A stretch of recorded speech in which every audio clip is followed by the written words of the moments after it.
रोटी में से एक रोटी जो थी बस वो ग्रहण करना, बाकी के एक अतिथि के लिए, एक ऋषिवर गुरुवर कोई आया, साधु सन्यासी तपस्वी साधक उपासक, उसको दे,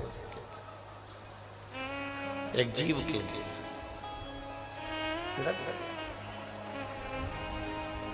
मुद्गल ऋषि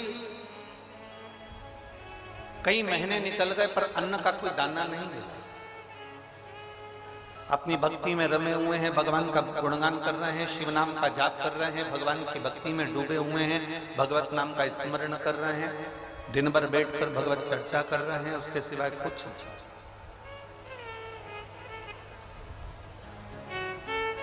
पिता शंकर का जाप करेगा ना तो चल जाएगा, पत्नी पति के पीछे चलती है इसलिए पति को जाप करता हुआ देखेगी ना तो शंकर की भक्ति में डूब जाएगी, चल जाएगा। बेटा अपने माँ बाप को भक्ति में डूबा हुआ देखेंगे ना तो भक्ति करेंगे तो चल जाएगा, पर बहू जो दूसरे के घर से आती है उसको 3 महीने तक लगातार एक अन्न का निवाला ना मिले तो चलेगा क्या? जम के तो बोलो चलेगा। एक अन्न का दाना बहू के मुख में ना, एक अन्न का। और 3 महीने जब निकल गए, 3 महीने के बाद फिर सोचा कि अब जाता हूं, किसी खेत में से कोई बीजे मिल जाएंगे, किसी खेत में से कोई अन्न का दाना मिल जाएगा तो उसको लेकर आता हूं। और खेत में गए, अन्न का दाना थोड़ा सा मिल गया, मिलने के बाद थोड़ा सा सत्तू तैयार भी हो गया। सत्तू तैयार भी हो गया तो सत्तू के फिर 3 हिस्से कर दिए, और 3 हिस्से करके उसमें से थोड़ा सा एक भाग जरा सा मिला था, उस भाग में से भी एक भाग पत्नी को दे दिया, एक भाग बेटे को दे दिया, एक भाग बहू को दे दिया और एक भाग खुद लेकर बैठ गए। खुद 2 हिस्से अलग निकाल दिए, 2 हिस्से अलग दे दिए। पशुपतिनाथ का व्रत करते हो तो कितने हिस्से करते हो प्रसाद का? कितने मंदिर में देते हो? अपने लिए कितना लेकर आते हो? एक। अब तुम अपने लिए तो एक लेकर आए हो, पर उसमें पशुपति व्रत में तो ये वर्णन है कि वो हिस्सा भी तुम्हारे को किसी को देना नहीं है। पर मुद्गल बाबा जो व्रत कर रहे हैं, मुद्गल बाबा जो व्रत धारण करे हैं, मुद्गल बाबा, मुद्गल ऋषि जो व्रत धारण करे हैं, उसमें से 2 हिस्से एक अतिथि के लिए, एक ऋषिवर के लिए, साधु के लिए, सन्यासी के लिए, जीव के लिए, जलचर थलचर वायुचर के लिए रख दिया। एक हिस्सा मुद्गल ऋषि ने अपने पास में रखा और उस हिस्से में से भी एक भाग पत्नी को, एक भाग अपने बेटे को, एक भाग अपनी बहू को दे दिया।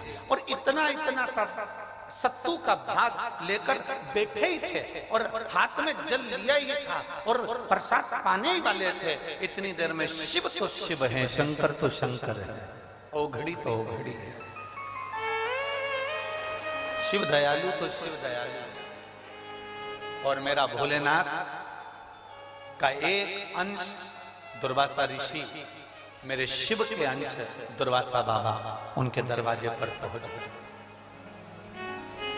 आवाज लगाई, ऋषिवर ऋषिवर, ए ऋषिवर। मुद्गल ऋषि के कानों में शब्द गया, आसन को छोड़ा, प्रसाद को छोड़ा, बाहर गए। कौन आया? दर्शन किए तो दुर्वासा बाबा थे, दुर्वासा ऋषि थे। हाथ जोड़कर निवेदन करा, दुर्वासा बाबा आप आइए, आसन लो, बैठो। बैठाया। आज कैसे आना हुआ?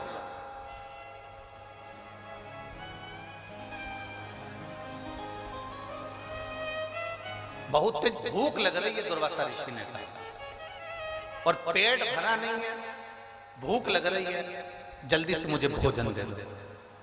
मुद्गल ऋषि ने कहा, बाबा जी आप भी कहां भोजन करने आए हो? हमारे पास में पेट भर कर भोजन तो शायद ही मिलेगा। हाँ ये जरूर है कि मेरी पत्तल में जो भोजन है वो आपको दे देता हूँ। 3 महीने के बाद में जो भोजन मिला था वो उठाकर मुद्गल ऋषि ने दुर्वासा बाबा को, जो शंकर के, भगवान शंकर के जो अंश उतारे हैं, ऐसे दुर्वासा ऋषि को दे दिया। अब दुर्वासा ऋषि ने वो सत्तू खा लिया। खाने के बाद बोले भूख बहुत लग रही है, बहुत। अब मुद्गल ऋषि किसको कहें? पत्नी ने सुन लिया, और धर्म पत्नी तो धर्म पत्नी होती है। आज के जमाने की होती तो इतनी देर में निपटा जाए। अगर मान लो आज के समय की होती ना, तो उसको मालूम है कि वो दुर्वासा ऋषि आए और इन्होंने अपना दे दिया, अपने को भी अपना देना पड़ेगा, तो उससे पहले खा जाए। पर धर्म पत्नी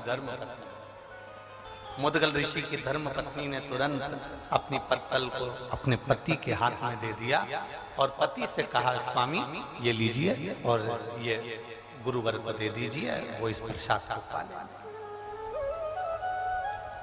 पति अपनी पत्नी को देख रहा है, मुद्गल ऋषि अपनी धर्म पत्नी को देख रहे हैं कि कितनी। आज मुद्गल ऋषि को यह आश्चर्य नहीं हो रहा कि ये मेरी पत्नी है।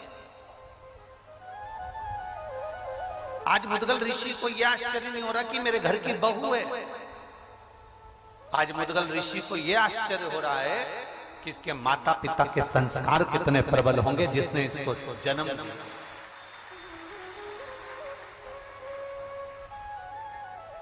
ये माता पिता के संस्कार कितने प्रबल होंगे जिसने इसको जन्म दिया और जिसने इसको ज्ञान दिया, इतना प्रबल ज्ञान जो देकर भेजे हैं। और पत्नी ने तुरंत पत्तल को दिया। मुद्गल बाबा ने वो पत्तल ले जाकर दुर्वासा ऋषि को दी। दुर्वासा बाबा ने वो पत्तल को भी, उसमें से भी सामग्री को, सत्तू को लेकर ऊपर पहुंचने में कितना टाइम लगेगा? रस्सी काट दो अभी। अब दुर्वासा जी ने जैसे ही सत्तू को फांका, सत्तू को खाया, खाते से दुर्वासा ऋषि फिर बोले, अरे मुद्गल ऋषिवर पेट नहीं भर रहा है, बहुत भूख लग रही है, बहुत, कुछ करो व्यवस्था। मुद्गल बाबा ने तो कुछ नहीं बोला, पर बेटा देख रहा था।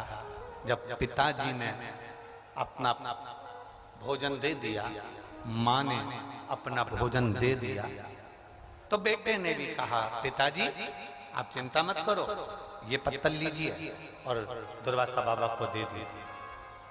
बेटे ने पत्तल दे दी, दुर्वासा ऋषि के पास में पहुंचे। दुर्वासा ऋषि उसको भी खा गए, उसको भी पा गए। और दुर्वासा ऋषि ने जैसे प्रसाद पाया, पाने के बाद में अब फिर दुर्वासा ऋषि ने कहा, बहुत भूख लगी,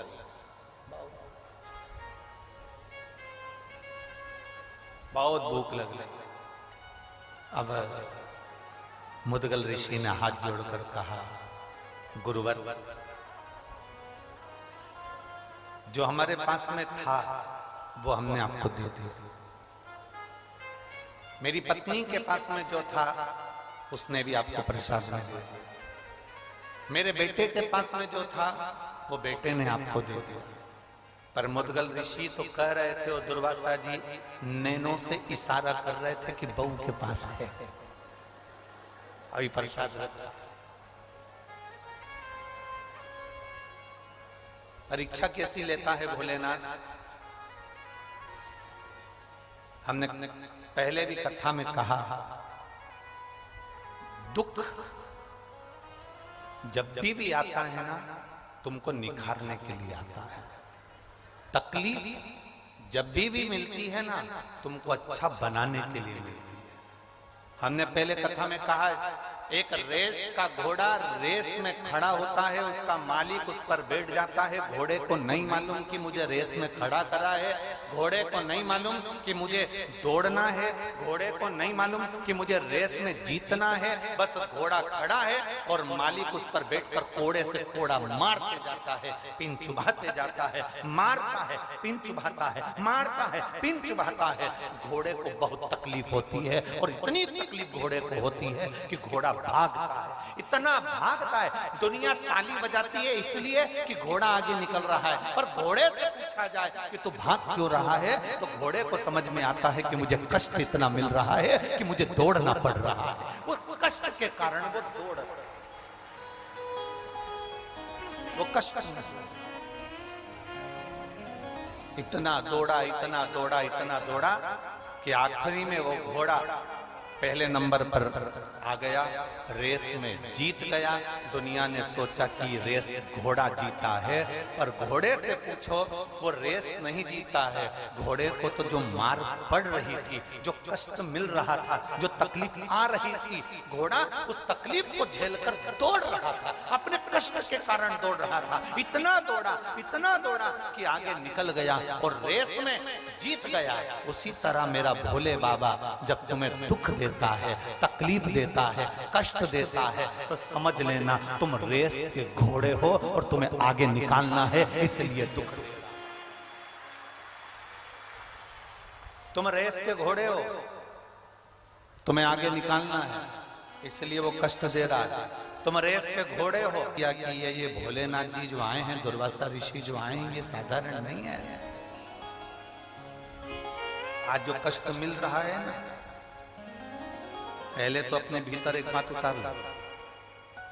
ऋषि का दर्शन, गुरु का दर्शन, संत का दर्शन, साधु का दर्शन, तपस्वी का दर्शन, साधक का दर्शन, किसी भगवान के भक्त का दर्शन, नदी, तालाब, बावड़ी, कुआं, कोई समाधि, कोई मंदिर, कोई देवालय, कोई शिवालय का दर्शन यदि होता है अपनी जिंदगी में, तो ये अंदाजा लगा कर रखना कि हमारे पूर्व के कोई पुण्य बहुत ज्यादा प्रबल हो गए होंगे, जो आज हमें संतों का दर्शन हो जाता है। साधु जन, गुरुजन, तपस्वी जन, साधक जन जो हमको मिल रहे हैं, जो उनका दर्शन हम कर रहे हैं, कोई हमारे पूर्व का पुण्य बहुत प्रबल हुआ होगा, हमारे पुण्य का प्रबलता बनी होगी, तो हमको दर्शन का फल मिला। एक बच्चा गुल्लक भरता है, भरते जाता, जब उसको गिफ्ट की जरूरत पड़ती है तब फोड़ दो।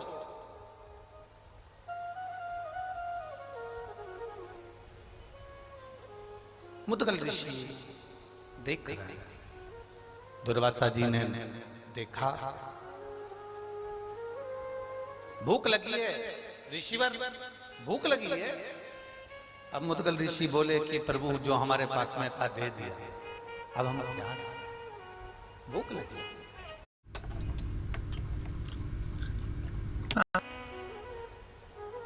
मुद्गल ऋषि ने अपनी बहू की पत्तल पर देखा, बहू का मुख नहीं, बहू की पत्तल पर देखा। क्या देखा बहू की पत्तल पर? कि बहू की आंख से अश्रु उस पत्तल पर टपक रहा था। बहू की आंख से सत्तू की जो पत्तल थी उस पर अश्रु टपक रहा। एक हमारे यहाँ का, हमारे शास्त्र वर्णन करते हैं कि भोजन की थाली पर कभी रोना नहीं चाहिए। भोजन की थाली के सामने कभी मत रो। शिव महापुराण की कथा कहती है, जो तुम्हारे सामने भोजन आया है उसको इतने प्रेम से पाना, इतने प्रेम से पाना कि तुम्हारे चेहरे पर चमक आ जाए। भले तुमको वो भोजन पसंद नहीं आया, भले वो भोजन में स्वाद नहीं है, पर तुम्हारे प्रसन्नता के साथ खाना, क्योंकि जिस प्रसाद को हम पाते हैं, जिस भोजन को हम करते हैं, उस समय पर हम जैसे अपने मन में अनुभव करते हैं, भोजन पहुंचने के बाद हमारी इंद्रियों को उसी तरह का बल प्रदान करता है। इसलिए कभी भी भोजन करते समय, आंसू बहाते समय भोजन ना करें, रोते रोते भोजन ना करें, क्रोध करते करते भोजन ना करें। शिव महापुराण की कथा तो यहाँ तक कहती है कि तुम्हारे सामने टीवी चल रही है तो टीवी को बंद करो फिर भोजन करो। हाँ, अगर टीवी पर कोई सत्संग आ रहा है, कथा आ रही है, गीता जी आ रही है, श्रीमद् भागवत आ रही है, शिव पुराण आ रही है, भजन चल रहा है, तो भले टीवी चालू रखकर भोजन कर लो। पर अगर कोई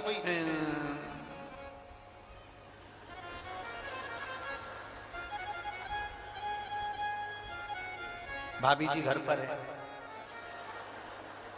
और तुम टीवी चालू कर कर भोजन कर रहे हो, और भोजन करते करते तुम्हारा ध्यान उस टीवी पर बना हुआ है, तो तुम्हारी इंद्रियों के लिए वो श्रेष्ठ नहीं, तुम्हारी इंद्रियों के लिए वो ठीक नहीं।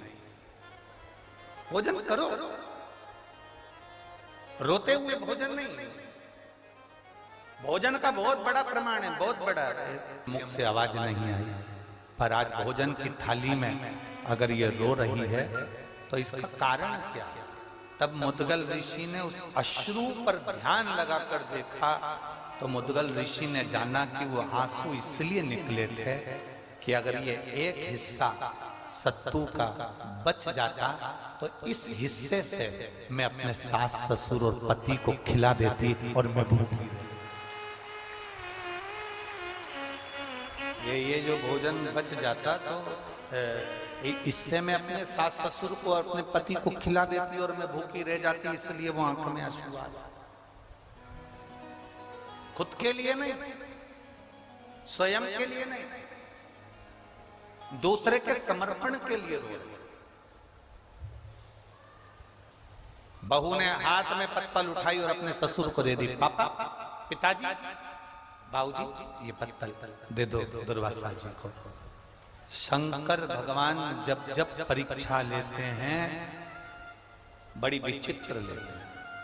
पशुपतिनाथ का व्रत करने गए, 6 दिए नीचे रखे, भूल से 6 ही जला दिए।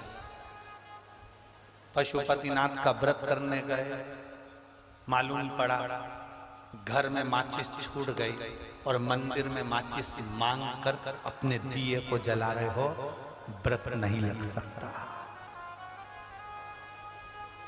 व्रत नहीं लग सकता।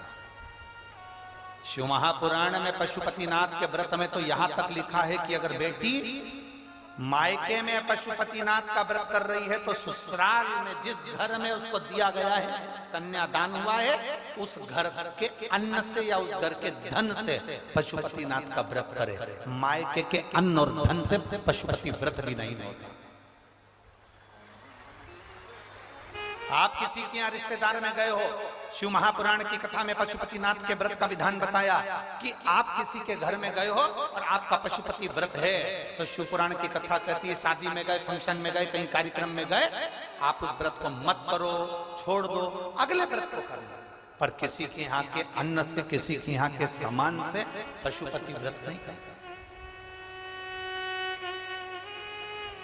कितना सुंदर बात आज लोगों के समझ में आई है। क्या पहले तुम शंकर जी को मंदिर में जल नहीं चढ़ाते थे? बोलो जम के बोलो जरा, चढ़ाते थे कि नहीं चढ़ाते थे? जम के बोलो जरा, चढ़ाते थे। शिवरात्रि या सोमवार को शंकर के मंदिर जाते थे कि नहीं जाते थे?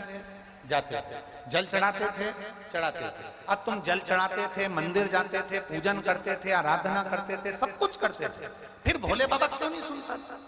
और जब से तुमने शिव महापुराण की कथा सुनना चालू करी, 1 लोटा जल चढ़ाते हो और भोलेनाथ जी तुम्हारी सुन लेता है। उसका कारण क्या है? कारण क्या है?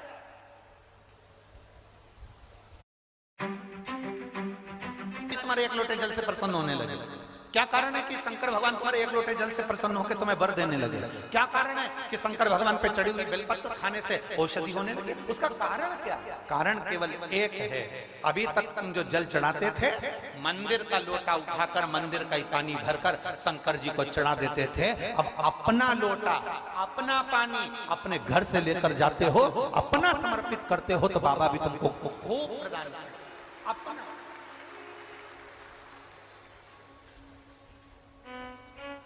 अपना दे रहे हो ना। अब ऐसे तो तुम मंदिर में जाओ, मंदिर का लोटा उठाओ, जिसने लोटा रखा होगा उसमें 25, 30, 50 रुपए तो खर्च हुए होंगे। बोलो तो जरा जम के। वहां का पानी भरते होगे तो वो जो खड्डा खोदा होगा, बोर लगाया होगा, कुआं खोदा होगा, बावड़ी खोदी होगी, किसी ने तो पैसा खर्च करा होगा। जरा जम के बोलो। अब पानी भी किसी दूसरे का, लोटा भी किसी दूसरे का, और तुमने उठाया और ले जाके 2-4 लोटा टंडेल दिया और सिर पे पल्लू लेके हर हर महादेव महादेव समझ गए पक्की बेवकूफ बना रही है। इससे फल नहीं है, इससे आनंद नहीं। भगवान भी सोचेगा फिर आई गाय को, खा लिया, आ गई, लोटा मंदिर का, बोलते जाओ जल्दी जल्दी, पानी मंदिर का, महादेव मंदिर का, इसीलिए कभी कभी भगवान फिर तुम्हारी चप्पल चोरी करवा देता है, इसी चक्कर कि अरियो कंजूसड़ी। भगवान भी कहता है कि अब जा, और जो मंदिर के बाहर कोई उर्रा फिर आवाज ए ताऊ, ए ताऊ। ताऊ बोले क्या, चप्पल कहां गई? तो ताऊ बोला मैं तेरा के नौकर, चप्पल देखूं तेरे, तू ढूंढ, नहीं मिली। 3 दिन तक डिप्रेशन में चली, अब नहीं जाऊंगा। सियोर वाले महाराज ने कहा था जल चढ़ाना, मुझे क्या मालूम था कोई मेरी चप्पल चुरा के ले जाएगा। सियोर वाले महाराज ने कहा था घर से लोटा लेकर जाना, पानी भर के ले जाना, शिव जी को चढ़ाना, भगवान देव अधिदेव महादेव कृपा करेगा। पर तू जल तो चढ़ा रही थी पर तेरा ध्यान जल में नहीं था जो दरवाजे पे छोड़ के आई थी, उस पे ध्यान। ए मेरी जीजियों, सिरसा वाली तारा बाबा की कुटिया में बैठ के कथा सुन रही हो, आसक्ति रखकर कथा बिल्कुल मत सुनो, एकदम अड़भंग। आज हम गोविंद जी से पूछ रहे थे, गोविंद जी आप शाम के समय यहाँ इतने शिव भक्त आए हैं, रात्रि को पंडाल में रुकते हैं, सब भजन गाते हैं, खूब झूमते हैं, खूब नाचते हैं। सिरसा वालों का सौभाग्य है, तुम जितने पुरुष दुकानों पर बैठते हैं, हम उनसे निवेदन करेंगे अगर तुम दिन में कथा में नहीं आ सकते तो रात में आकर इन शिव भक्तों का दर्शन जरूर करना। रात में आओ, शंकर के इन भक्तों का दर्शन करो। और जितनी भजन मंडलियां यहाँ पर रहती हो पूरे सिरसा में, माताएं ढोलक बजा बजा के, रात को आओ, 2 घंटा ढोलक मंजीरा बजा के बाबा के इन भक्तों के साथ भजन करो। डीजे वाले डीजे, बैंड वाले बैंड बजाओ, ढोल वाले ढोल बजाओ, क्योंकि ये शिव महापुराण की कथा कोई साधारण नहीं होती। जितने दिन तक शिव पुराण जिस जगह पर होती है उतने दिन तक मेरे 12 ज्योतिर्लिंग और कैलाश पर्वत वहां विराजमान रहते, विराजमान रहता उतने दिन तक। और तुम्हें 7 दिन में से 1 या 2 दिन मेरे भोलेनाथ तुमको ऐसा महसूस कराएंगे जैसे हल्की हल्की पानी की बूंदें गिर रही है, ठंड लग रही है, ऐसा लगेगा कोहरा गिर रहा है, बादल छाए हैं, ऐसा महसूस होगा जैसे हम कैलाश पर्वत की यात्रा कर रहे हैं, केदारेश्वर और केदारनाथ, और हम अमरनाथ जा रहे हैं। 7 दिन में दर्शन करा, 7 दिन लीला का दर्शन वो कराता था।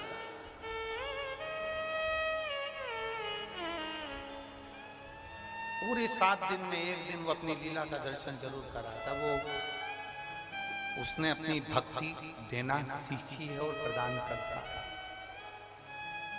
कभी ना सकता।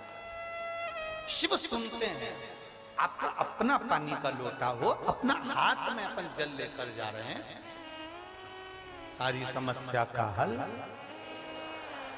बोल बम का नारा है। हम जब बाबा के दरवाजे जा रहे हैं तो वो सुनेगा।